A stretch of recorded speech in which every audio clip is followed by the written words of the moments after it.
Bonjour à tous, j'espère que vous allez bien. En fait, dans cette vidéo, on va voir comment déterminer le nombre d'occurrences d'un nombre donné dans un tableau. Supposons par exemple, on va entrer 5 éléments, ou bien 6. Alors on va entrer tes zéros par exemple 2, 4, 6, 4, 9. Et si on va entrer par exemple un nombre négatif, par exemple moins 6, elle ne va pas le considérer. C'est-à-dire on va entrer encore t de 5. Le 6 par exemple, elle va le considérer. Alors comme vous voyez ici, le moins 6 n'est pas entré 2, 4, 6 et 4, 9, puis le 6, mais le moins 6 ici n'est pas considéré parce que c'est un nombre négatif. Alors on va donner par exemple le 4. Comme vous voyez ici, nous avons ici le premier 4 et le deuxième. Alors on va entrer 4.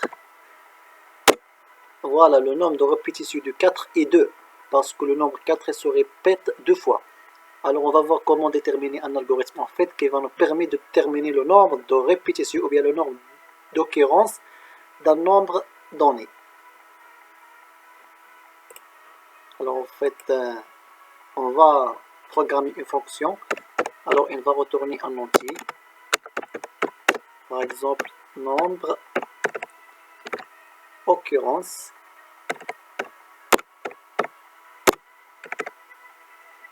Occurrence par exemple, c'est le nom de notre fonction.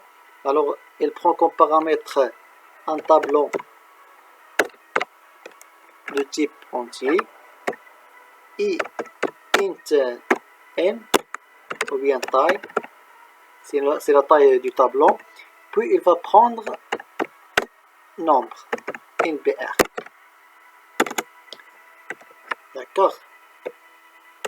Alors on va parcourir tous les éléments du tableau. Ici par exemple on peut demander à l'utilisateur d'entrer ce nombre là, mais avant tout ça on a besoin du variable, par exemple i pour parcourir le tableau.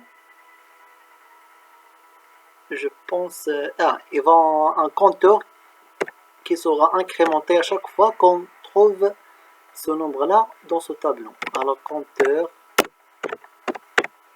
d'accord, est égal à 0. On va l'initialiser par 0. Alors printf, on va demander à l'utilisateur d'entrer le numéro, entrer un nombre, scanf, pourcentage d, ici l'adresse de MBR, l'adresse de ce nombre là qui est passé au paramètre.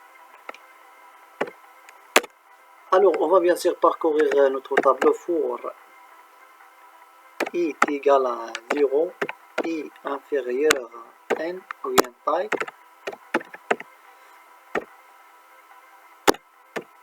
et plus. Alors pour déterminer le nombre d'occurrences, il suffit de faire un petit test. F, bien sûr t de i, c'est-à-dire chaque élément du tableau, f de i est égal à NBR. Alors dans ce cas, on doit incrémenter notre compteur. Alors ici, comme vous voyez, le compteur est égal à 0.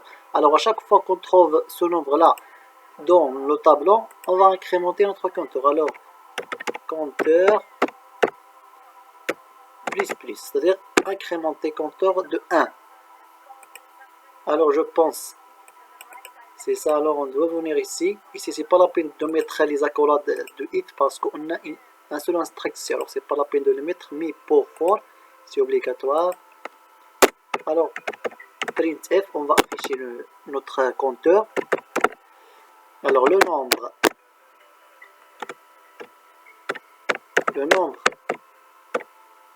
d'occurrences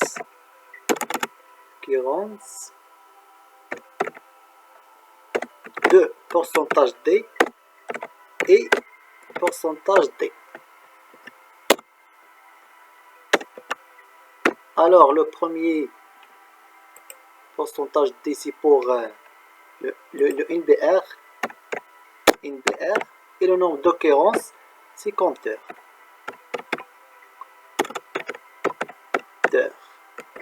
Point virgule.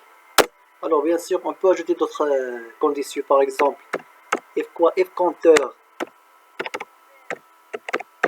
est égal à 0, ça veut dire le nombre n'existe pas dans le tableau, puisque le compteur ici est incrémenté par 0, et lorsqu'on a parcouru tous les éléments du tableau, on a trouvé le compteur est égal à 0, cela veut dire que ce nombre n'existe pas. Alors print if, ce nombre n'existe pas.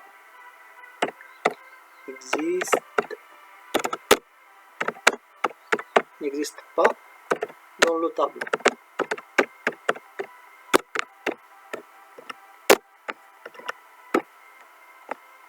Je pense... Alors, qu'est-ce qu'elle reste à retourner? Return compteur. D'accord. Alors, cette fonction, en fait, il va retourner un compteur de type entier. C'est pour cela qu'on a déclaré le type de retour entier, int. Alors, je pensais ça. Alors, ici, j'ai ajouté quand cette fonction remplir le tableau qui va me permettre de remplir le tableau. Alors, on a déjà vu. Mais ici, le remplissage, il y a la condition principale ici, c'est tant que TDI c'est inférieur à 0 ou bien supérieur à 20, c'est-à-dire que les nombres qui sont encadrés entre 0 et 20. Alors le nombre à saisir doit être encadré entre 0 et 20. S'il est négatif ou bien supérieur à 20, alors on ne va pas le considérer et on va retourner que les nombres qui sont encadrés entre 0 et 20. Alors cette fonction permet d'afficher les éléments du tableau. Alors nous avons déjà vu cette fonction là. Alors maintenant on va passer à notre main. Alors nous avons déclaré le tableau int br. Alors ici par exemple entrer la taille du tableau.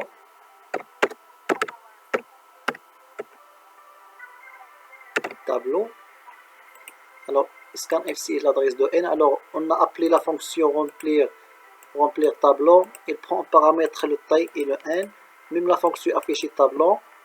Et la fonction nombre d'occurrence, elle va prendre le taille. Le n c'est le nombre des éléments. Et notre nbr qu'on va saisir et chercher son nombre d'occurrence. Alors on va tester tout ça. Alors on va tester notre... Voilà, entrer la taille du tableau. Par exemple, on va entrer 7. Un tableau qui contient 7 entières. Voilà, entrer T0. Par exemple, on va entrer 1, 2, on va entrer 3. On va retaper encore 3 pour chercher le nombre d'occurrences, par exemple, 4. Alors, si on entre par exemple 99, il va nous redemander encore d'entrer, comme vous voyez ici, T de 4, T de 4. C'est-à-dire entrer un nombre qui doit être encadré entre 0 et 20. Puisque 90 n'est pas encadré entre 0 et 20, alors il ne va pas le prendre en considération. Alors même si on prend un nombre négatif, par exemple, moins 66, alors même il ne va pas le prendre en considération. Mais le 6, il va le prendre. Le 5, par exemple, 9 et 7. Voilà, comme vous voyez ici, l'affichage, il a affiché le 1, il a affiché le 2, le 3 deux fois. 99 n'est pas affiché. Alors 6, 9 et 10. Alors, entrer un nombre pour trouver son nombre d'occurrences. Alors, comme vous voyez ici, 3 sur répété 2 fois, alors on va tester par 3. Par exemple, 3. Alors, en fait, on doit afficher le nombre d'occurrences est égal à 2. Voilà, le nombre d'occurrences de 3 était 2. Alors, comme vous voyez ici, le 3 se répète 2 fois. Ici, comme ça, en fait, on détermine le nombre d'occurrences. C'est ça la fonction. J'espère que la vidéo est bien claire et merci pour votre attention.